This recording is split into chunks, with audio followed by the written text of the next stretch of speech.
ప్రస్తుతం తెలంగాణలో రేవంత్ రెడ్డి పరిపాలనా విధానం మీకు ఎలా అనిపిస్తుంది? బానే ఉందండి. అంటే ఏ విధంగా బాగుందంటారు? ఫ్రీ బస్ ఇప్పుడు గవర్నమెంట్ హెల్ప్ చేశాను లేని వాళ్ళకి ఇల్లులు అవి అది బాగా అంటే ఫ్రీ బస్ అంటున్నారు కానీ కండక్టర్స్ కానీ డ్రైవర్స్ కానీ చాలా రూడ్ గా బిహేవ్ చేస్తున్నారు. సో ఎక్కడ పడితే అక్కడ బస్సులు ఆపడానికి కూడా చూడట్లేదు అంటే నేను వచ్చే బస్ అయితే అట్లా ఏం ప్రాబ్లం లేదు. అట్లేం ప్రాబ్లం లేదు. మరి ఇప్పుడు ఉచిత కరెంట్ కూడా వస్తుంది కదా, మీకు అందుతుందా పథకం? మేము రెంట్ హౌస్ లో ఉన్నాం, అది మాకు అంత ఇది లేదు. అందట్లేదు. రైతు రుణమాఫీ ఏమైనా అయిందా? లేదు, రెంట్ హౌస్ లో ఉన్నాం. ఓకే.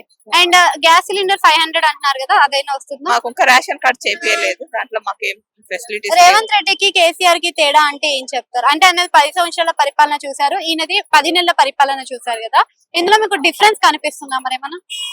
డిఫరెన్స్ పర్వాలేదు, బాగానే ఉంది. అంటే ఈసారైనా యువతకు ఉద్యోగాలు వచ్చే అవకాశం ఉందంటారా ఈ ప్రభుత్వంలో? మేము అదే ఎక్స్పెక్ట్ చేస్తున్నాం. అంటే మొన్న మెగా డిఎస్సి పడింది కదా మనకి, గ్రూప్ 2 కూడా ఎగ్జామ్స్ రాయడం జరిగింది కదా, మరి ఇప్పటి నుంచైనా డెవలప్మెంట్ కి అడుగులు వేస్తారా? డెవలప్ అవుతుంది కదా, ఒక ఇది అవుతుంది. హైడ్రా సిస్టమ్ తీసుకొచ్చారు కదా, హైడ్రా సిస్టమ్ వల్ల యూజ్ ఉందంటారా, యూజ్ లేదనుకుంటున్నారు? యూజ్ ఉంటుంది, ఎంత యూజ్ ఉంటది అంటారు? అంత ఐడియా లేదండి.